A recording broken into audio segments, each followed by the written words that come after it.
Hello, everyone, and welcome back to another episode of Addison Station Podcast. I am here with my co-host Ian Van Every. It is a pleasure to be back. We got a lot to talk about. We got a few series, St. Louis series, Twin series, and Yankee series to go through, as well as the All-Star break that is currently in place as of recording this episode. So, hey, let's get right into it.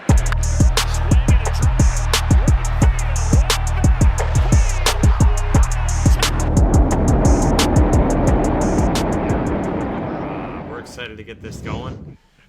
It was a good run of series for the Cubs, and then obviously we had the big dong derby last night. So, Tommy, would you like to start us off with the first series?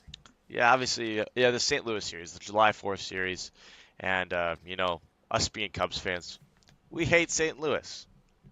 They can go rot back in St. Louis. We're fine. But I think in general that was a very dominant showing for the Cubs. You know, the Cubs being July 4th and it being a rival, I think they kind of came out with a fire underneath them that they wanted to make a statement. I think they did. You saw in that one game we had, I believe it was 8 home runs, and Michael Busch had 3 of them, and it was a very, very dominant showing from the Chicago Cubs. And as you did mention, before we were talking about the podcast, Michael Busch was snubbed from Player of the Game from Apple TV. I don't get how it should have been the easiest vote. Let's be honest. The 3 home runs in one game, that should be at least 1 or 2. But no, no, no. No need for Player of the Game. He's got to do better. I will say, there's a couple times where there's Player of the Game and it's like a judgment call. On that one, it was literally a carbon copy stat line between him and PCA, and he just had one more homer. Because PCA had a 4-hit game with 2 homers. Michael Busch had a 4-hit game with 3 homers. I don't know. Pick and choose. I think it's just Apple TV. Just, hey, we got to support our National League All-Star and possible MVP candidate here in Pete Armstrong. And we got to maintain the fact that Michael Busch is a gigantic underdog. I do love Busch. I love Busch. He is an underdog. Yeah. And then let's keep him humble. Let's keep him humble. Humble. Make him cheaper. We'll make him cheaper. If we need to humble someone, let's be honest, it's PCA. He's still he's still basically a rookie, and he's got the biggest swag in the league going on. I can't complain though. He's really good at baseball. So. Yeah. I will say, Tommy, unfortunately, or for you, I guess fortunately, the Cubs did not score 18 runs in one game. You get to keep your Cubs hats. I do get to keep my Cubs hats. I did text you in the middle of the third game? And I said... It was like the 4th inning, and it was already 10-0. And I was like, hey, we need 8 more runs. Because I was on a date with my girlfriend at that time. It was 10-0. And, I thought, there's no chance to get 18 runs. And you're like, we only need 8 more runs. I'm like, oh, it's like the 9th. I look, it's like the 4th inning. I'm like, oh, no. You got scared. I know you did. I did. Well, to be fair, I enjoy supporting people and everything, so giving away a hat wouldn't have hurt. But, us college students with our money, so. Yeah. All right. Anyways, moving on from that fantastic Cardinals series, because we loved it so much, we had to... This is what happens. We get something really, really good, and then we have to get something that's just heartbreaking. That's to Minnesota. The Cubs have always been anxiety roller coaster. I remember back when I was little, you'd watch Castro at second base dominate, and he's going up and up and up and up, and then you're like, we're the best team in the league. And then they come crashing down, and you're like, that's why we haven't won a World Series in 108 years. And the Twin Series kind of felt like that. The Twin Series humbled me to remind me that there are other teams in this league that can be better consistently. Tigers are one of them. And but we didn't play the Tigers. We played the Twins. And when you lose to the Twins, 2 out of 3 games. Ouch. Then you look yourself in the mirror and go, you know what? If the Cubs can't do well, maybe the Bears have a chance. And that's saying something. But I see this as this way. We didn't get swept. That was a big thing. And we haven't gotten swept at all this year. We are one of the few teams this year who hasn't gotten swept, other than the Tigers and I believe the Yankees. Don't quote me.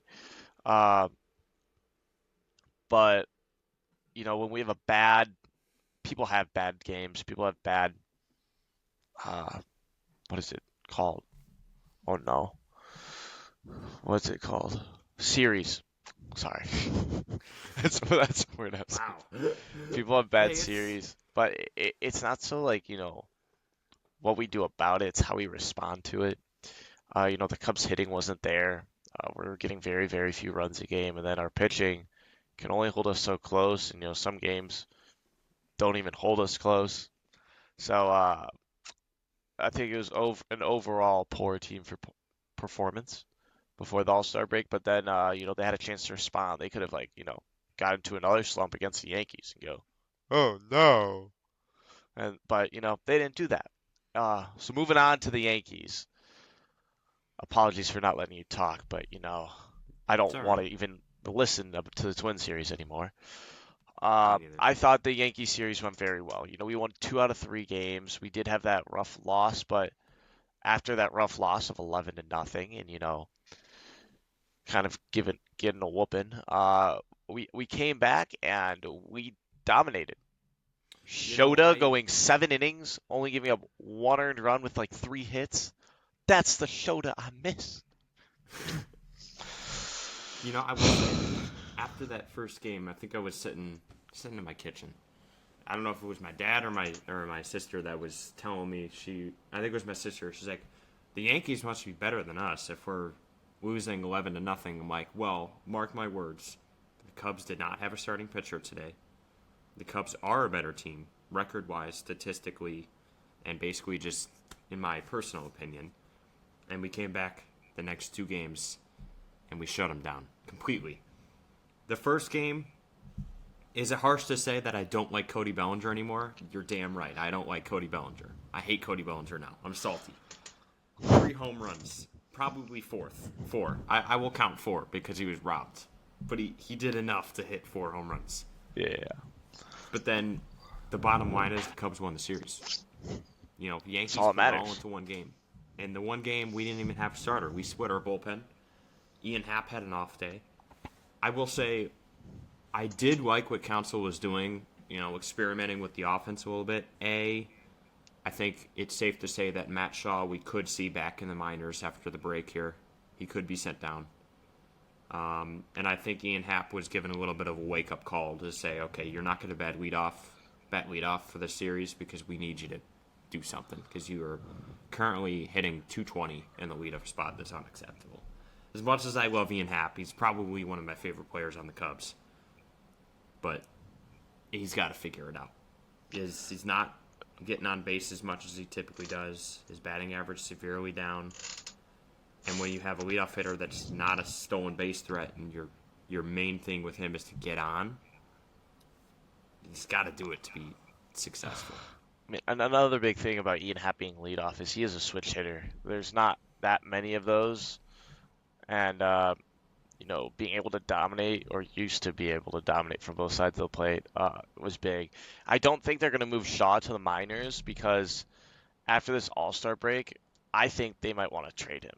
And that's my honesty. So I think they're going to try and keep Shaw in the majors so he still has a lot more value because they lose a lot of value once you send them to the minors. It's possible. Very possible. But Uh, I think we're going to see one of the two. I don't think we're just going to keep him on the team just to keep him on the team. oh, agreed. I think if they keep him in the MLB, they will trade him. If they don't keep him in MLB, they're sending him down to the minors. But going off of that, I think the one person who was like an underrated leadoff hitter, uh, who you wouldn't think would be a good leadoff hitter, was Kyle Schwarber when he led off for that bit. When he Yeah. was on the team, he got the job done. He got on base. He scored runs. Some of his leadoff at bats were like 480-foot nukes, which maybe Ian Happ doesn't have the power to do. But Kyle Schwarber did manufacture his runs well, and he was like consistently getting hits. And it's also a thing of like when those 8-9 guys got on and Kyle Schwarber came up, you were confident that he would most likely score them. So that's one thing that I do miss. But I thought overall, I thought in the Yankee series you had Shota pitch well, you had Boyd pitch well, and I was happy with that. And then you see the runs actually getting manufactured. A couple things that I heard the Cubs were going to work on was more bunt plays. The Cubs currently are a big, big hitting team, but it would be nice to see them actually manufacture those runs of like, okay, we got a guy on first, no outs. Let's sacrifice an out to get him in scoring position instead of just relying on Yeah, PCA, let's play a Tucker, little and our small whole ball. lineup to hit homers and stuff. So that's like the one interesting thing that I saw within that series.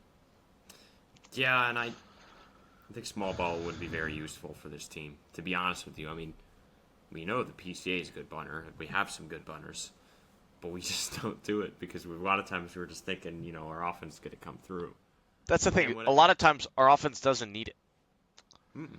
last year, offense was struggling, and that's when Craig Counsell turned to it, and he said, "All right, let's play a little more small ball." And there was a couple games where we scored like all our runs on small ball game, just like literally bunts, safety squeezes all over the board. It's a judgment call for Counsell for sure, but I do think it could be very helpful. I still think, looking into this break, we got to look to secure us a good starter. Third base wise, as long as we can get someone who can like do the base minimum of hitting. I Like we think can, you need. It just goes off of. I mean, I was talking about it the last episode. Defense, seeing pitches, turning the lineup over. That's all you really need from a third baseman. and like Matt Shaw is incredible. We can sacrifice slight less of the incredible defense as long as someone is like solid at third, who hits more because there's not many plays at third base that are that extravagant that are game changers. Exactly. Uh, and I think the Cubs are starting to realize that, and they're starting to realize that the value that Matt Shaw does have for maybe someone who does need a third baseman. So I mean, the thing about Matt Shaw is, yeah, he's a great defender, but then when he comes up in the batting order, it's not as much as turning the lineup over. It's, okay, let's get to our leadoff hitter with an extra out. A lot of times you're just looking at Matt Shaw and you're like, yeah, Matt Shaw's got to bat before we get to Hap or whoever's hitting leadoff for that game. That's not turning the lineup over. That's, praying. If we need someone that's really gonna. I don't care if you're not getting. I don't care if you're, batting 300 or batting 220. As long as you can see pitches and wear out the pitcher and not just kind of get out the first, couple pitches, because Matt Shaw doesn't really see a whole lot of pitches, considering a lot of the guys on our team. I think that's the biggest thing with Matt Shaw right now is, like I said, it's either we're going to see him in the minors or he's going to be traded. One of the two. I agree. Yeah. I do want to go into a segment. Do you have any this I'm throwing this on you. We didn't even prepare for this. Do you have a favorite stat in the MLB in the past week? In the past Favorite week, MLB? Yeah, from in the MLB. Any favorite stat line?